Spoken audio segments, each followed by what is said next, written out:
Hey, so we are back with another ranking video, we being me and I guess Beans, because Beans is asleep over on his bed over there. We are back with a ranking video and we are looking at all of the LucasArts adventure games. And those are the games that started back in 1986 with Labyrinth and went all the way to 2000 with the last Monkey Island game that I can't remember the name of off the top of my head. You'll find out in this video.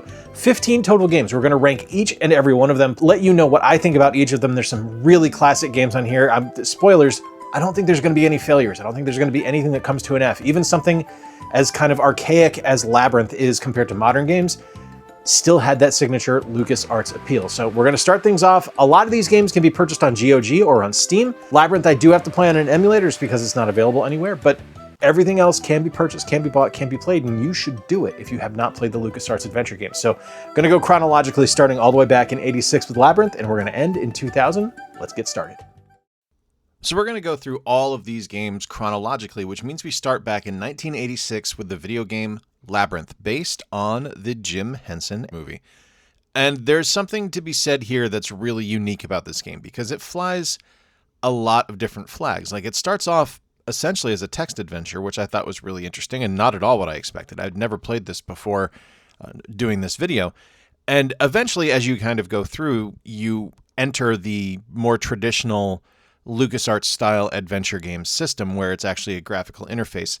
Now, you can definitely see the age of this game, especially, you know, now 40 years after its initial release, but there's still something uniquely charming about it, because, I mean, while you get to, you know, interact with a fake David Bowie and stuff like that, the plot of the game isn't identical to the film. It actually kind of sets you up on your own adventure in the Labyrinth, which I think is really neat. And that's, I think, to be commended. I think where the game falls down, though, is it is clunky. You can see that this is their first foray into this kind of adventure game, and it wasn't really a settled format yet. It was something that was still very much under works, and they weren't using the Scum engine yet. This was something else. I don't know what they were using for it, but you can tell that they weren't using the Scum engine just based on every game that comes after this. But I still think there's something charming here. I'm going to give Labyrinth, considering giving it a D just because it doesn't show its age very well, but even though it is clunky, and even though it is decidedly the oldest game on this list, there are other games on here that I think perform worse than it. So we're going to give it a C. We're going to call it middle of the road,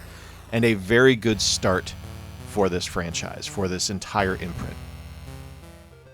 Maniac Mansion is really where LucasArts adventure games kind of cut their teeth. This is where things really came together. This is the first game to use the Scum engine. This was a really brilliant title. And I think there's so much to be commended about this game, because it was something that was ambitious. It was something that was different. It leaned heavily into humor. It didn't just kind of go based on a kind of like melodramatic plot or anything like that. It was a very silly game, a very irreverent game. And it was a love letter to like 1950s kind of creature features, which I thought was really great.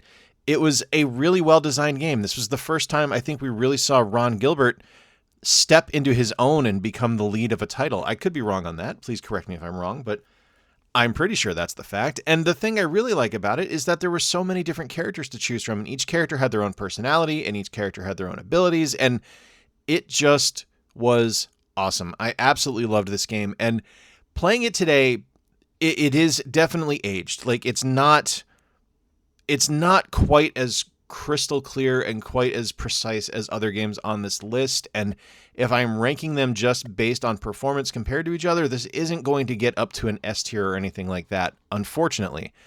In my heart, it's an S or an A, but I think just based on other games on this list and comparing them to each other, I have to give it a B, which is not a bad game for something from 1987. It's definitely still excellent, and absolutely, if you have never played this one, this is one that must be played by everybody. I think this is one of those kind of necessary video games for folks to try out. It's a wonderful title.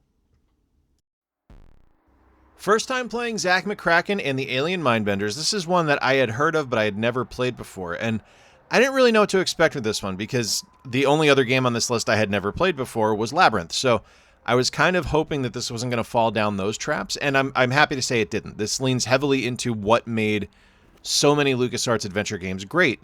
It relies on humor. It leans into just the natural abilities of the developers to make something absurd and bizarre, but coherent If that makes any sense, it's something that is weird and different and strange and fantastic, and it's a really, really fun title. There's a lot here to really like, but there is also a lot to point out and say, while I really do like this and I think it was ambitious and what a great idea for a video game, it does fall down in a few areas. Like, the sets are small. The movement around is a little bit kind of clunky. It doesn't quite have the full natural integration of the Scum engine yet. Like, there's still some things that are missing that just doesn't feel quite right. Like, they're still working out the kinks for it. And I think that's kind of what knocks it down a little bit.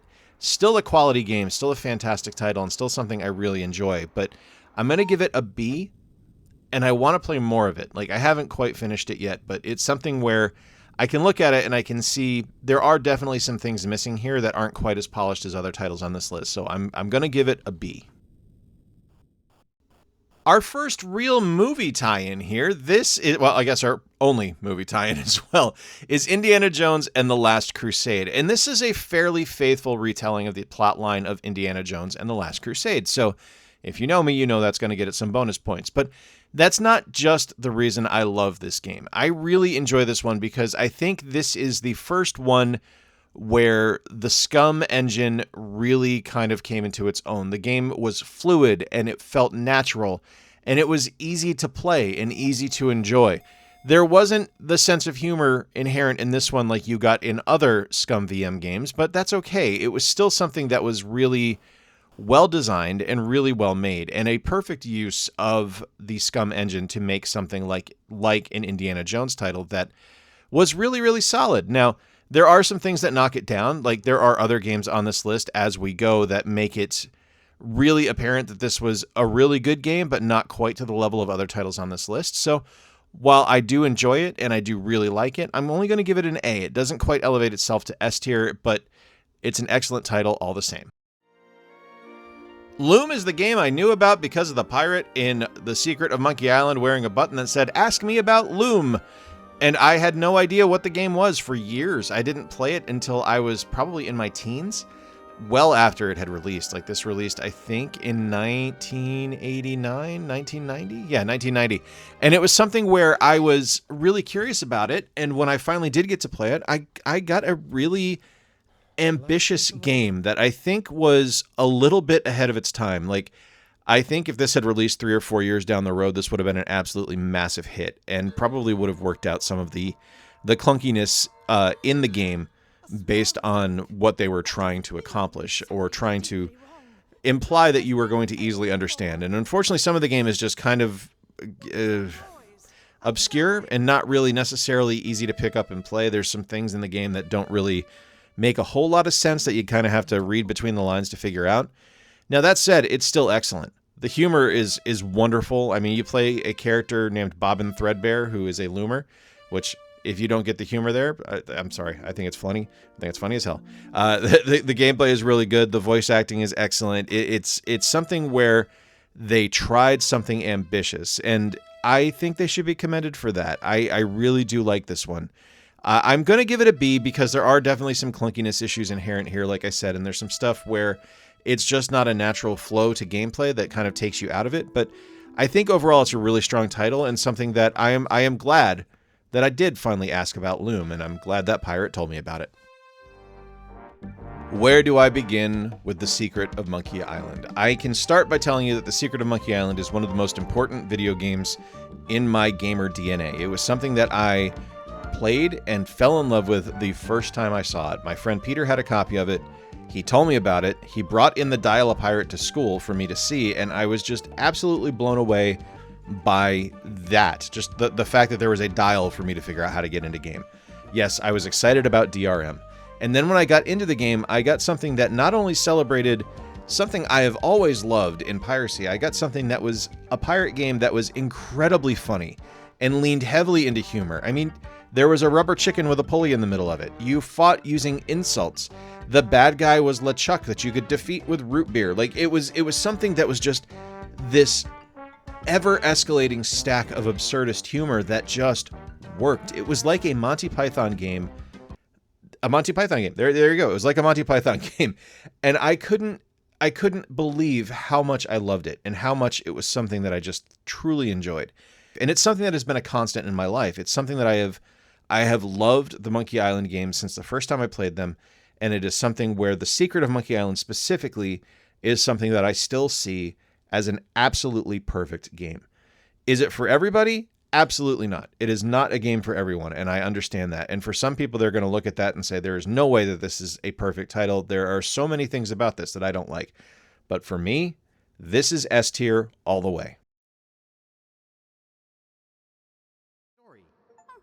I remember when Monkey Island 2 LeChuck's Revenge released, because I was surprised it came out so soon after the original Monkey Island, which released in 1990. LeChuck's Revenge was 91 or 92. I think it was 91.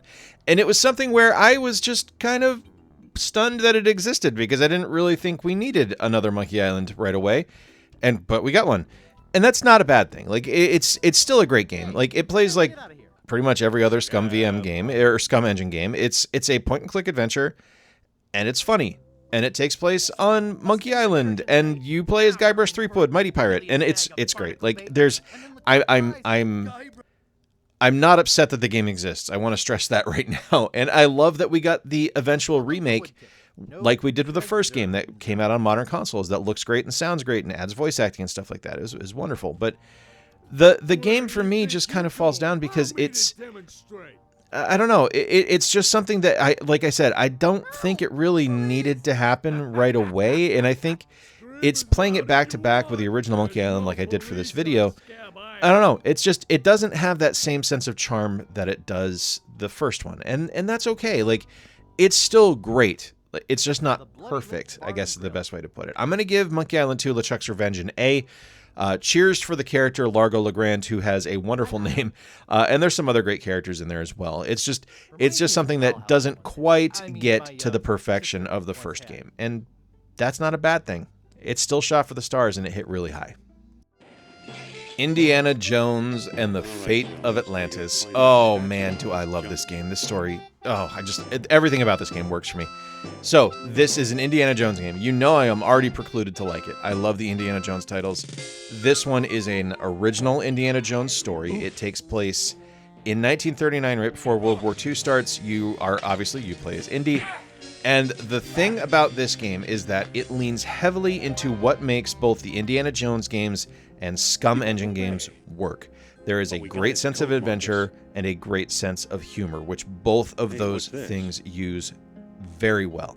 I absolutely love this title. It is one of the strongest games on the Scum Engine ever made. There are so many different ways to play. There are different ways to solve puzzles. The voice acting in the game is wonderful. It's absolutely spectacular. The storyline is great. The world is vast. I absolutely love everything about this title. It's a wonderful game, and I think this might be the best Scum Engine game ever made. It's right up there with Monkey Island and another couple of games on this list that I think are just utter perfection. Indiana Jones and the Fate of Atlantis gets an S. It's brilliant. She can talk to ghosts, you know. Who needs science? Day of the Tentacle, the sequel to Maniac Mansion, and as Charles R. Dye of Computer Gaming World said in September 1993, calling Day of the Tentacle just a sequel to Maniac Mansion is like calling the Space Shuttle a sequel to the Slingshot, because everything that this game does is an improvement over the original Maniac Mansion. Day of the Tentacle is an absolutely spectacular game. This is such a level of perfection where LucasArts made something unbelievably funny, unbelievably well-designed, beautiful to look at. Like, it looks like a cartoon. The game itself is absolutely just marvelous. Just a beautiful, beautiful thing to look at.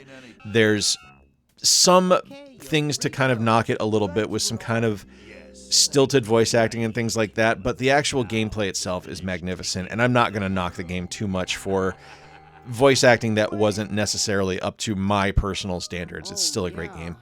Absolutely love this one. It's something that just leans heavily into the absurdist humor, the ridiculousness of the original the original Maniac Mansion, and Day of the Tentacle becomes something so much better than its original game. Day of the Tentacle gets an S.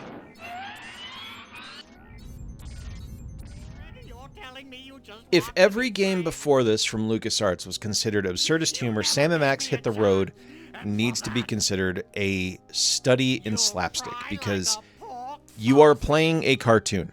That is something that needs to be remembered when you're playing this one. If you're going into this one expecting the logic to be something that is similar to what you would have expected solving puzzles in Monkey Island 2 or in Maniac Mansion or something like that, you need to put that on the shelf because you need to think like you're a cartoon character and hit the road, because you are. It's a really, really fascinating game and something that takes this concept of a freelance police detective dog and his strange murderous rabbit friend into account here, because it's not anything that's traditional. It's not anything that really kind of is set up on any kind of game we've played before. And it's apparent right from the start, because the first thing you do in the game is you save someone from being killed by the enemy. He ends up having a bomb in his head, and you guys drive away, leaving her tied up to the chair, but she still says thank you. It's a really, really wonderful game, and something that I love the fact that we have this incredibly strong Sam & Max game out there. Absolutely marvelous title. It's going to get an S. There's a good stretch here from LucasArts where they were putting out just banger after banger, and this is another one. Sam & Max Hit the Road gets an S. This is Full Throttle, and I think Full Throttle is the last of the perfect LucasArts games to be released, so spoilers for the score towards the end here. This is oh gosh, what a strong game. What an absolutely wonderful title. And something completely out of left field too, like untraditional from anything that LucasArts had done before. An absolutely marvelous concept created here by Tim Schafer. I love this game. You play as Ben, who is the leader of the Polecats biker gang, and you are unraveling the mystery of something that happens in the game. I don't want to spoil too much, but there are some just amazing plot devices and just ridiculous elements in play here that make this game something more than previous games from LucasArts. Like the vehicular combat, for one, like moving around and beating the crap out of guys on your motorcycle, nothing we'd ever seen before. The voice acting in the game is spectacular. Mark Hamill came back to Lucasfilm to work with them on this game. There are also just really, really solid plot lines throughout and some really clever plot devices and mysteries you have to solve, and just solid gameplay elements. I really do enjoy this one. I think this is, like I said, the last of the perfect LucasArts games. Not to say that there's not other great ones on the list, but this is the last one that gets an S from me. I heard you saved my life. Following up Full Throttle with The Dig is really disappointing. I'm not going to lie to you. I know a lot of people really love this one, and a lot of people think this game is great. There's some genius pedigree behind it. Even no matter what you think about Orson Scott Card, he is a good writer, and he was one of the lead writers for this title. There's some solid voice acting on this one as well. You've got like Robert Patrick and Steve Bloom and stuff like that, which is great. It was originally conceived of as a story by Steven Spielberg for Amazing Stories. I just find it to be utterly boring. I really don't enjoy this one. I think there's good parts to it, and I think there's some clever gameplay involved here, but it is so slow, and it is so plotting, and it is something that just kind of like meanders through its gameplay that it just isn't fun. I just don't like this one. I think from a technological perspective, there's something really important in play here, and I think there's some good stuff under the hood, but the game itself just I find utterly boring. I'm going to give this one a C.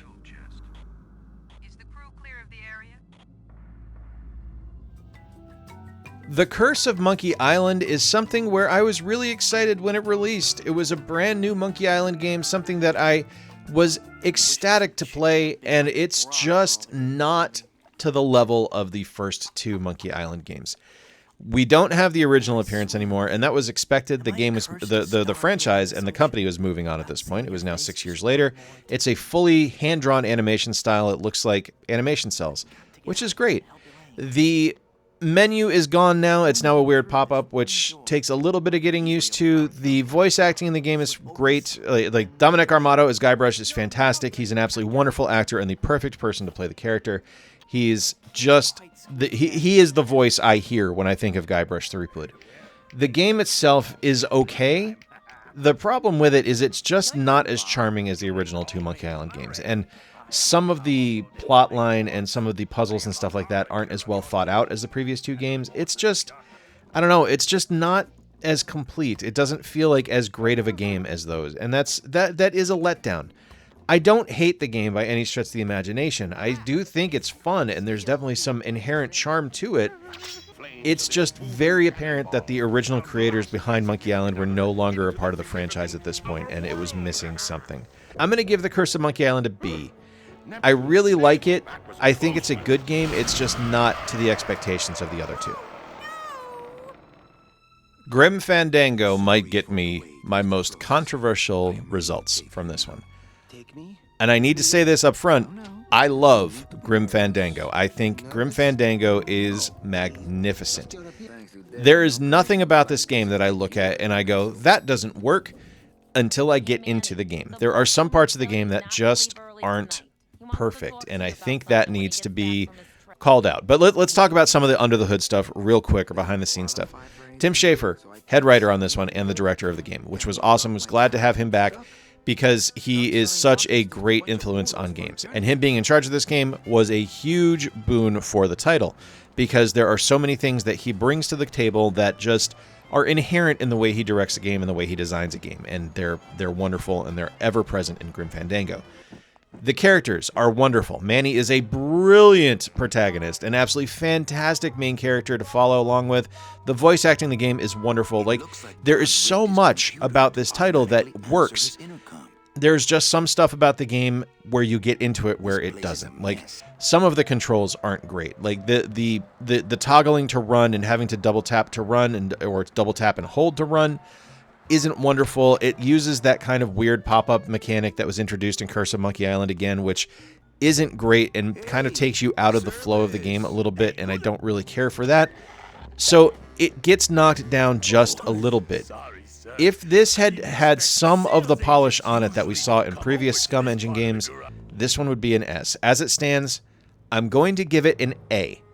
It's an excellent game. It needs a little bit of tweaking and a little bit of polish on it, but other than that, the game is absolutely spectacular. All right, and we're closing the video out by coming to Escape from Monkey Island. This is the final game in the LucasArts released versions of the Monkey Island franchise, the fourth game in the series. Dominic Armato is back as Guybrush Threepwood, Mighty Pirate. And that's... oh man, that's about all the good stuff I can say about it. Although let's kind of dive in a little bit more here about some of the good stuff.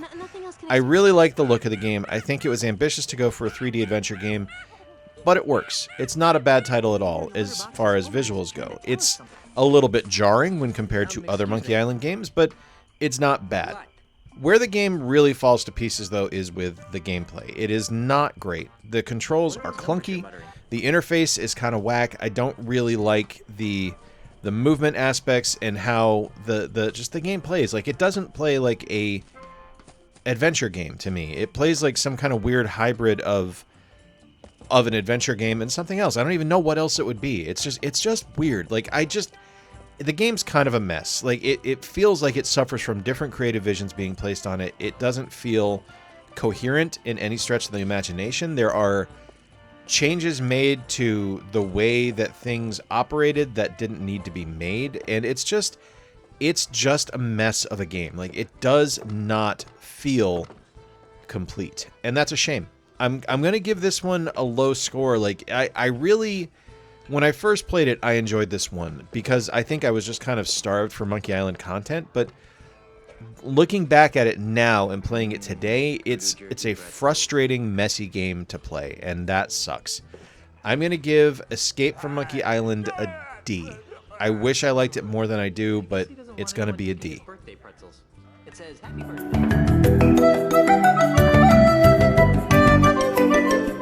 Every LucasArts adventure game ranked, every game played and enjoyed. This was one of my favorite genres growing up. Adventure games were something to me that were just brilliant, were perfect, were wonderful, and just kind of bridged a gap between something that was kind of chaotic and like overly kinetic, like Super Mario Brothers or Super Mario Brothers 3, and slowed things down a little bit, but still gave you that signature gameplay experience that was so invaluable. And those adventure games are amazing. Whether there were fantastic puzzles or something that was playing it close to the vest and trying to keep things a little more seriously, like the Indiana Jones games, which are still very goofy, don't get me wrong.